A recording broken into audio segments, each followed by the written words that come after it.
Hello everybody. I'm winterizing the engines on my Sea-Doo jet boat. I have twin 215 horsepower, supercharged and intercooled.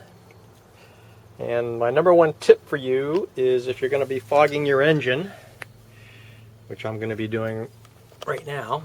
Got the spark plugs removed. I've got my Pennzoil Marine fogging oil. The number one tip for you is put a piece of masking tape on the straw.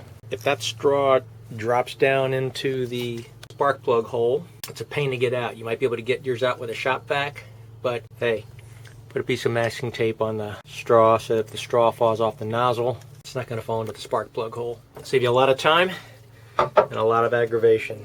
So that's my simple, fast, easy, cheap trick for today. So thanks for watching. If you found this video helpful or entertaining, how about a thumbs up, like, and subscribe to my channel.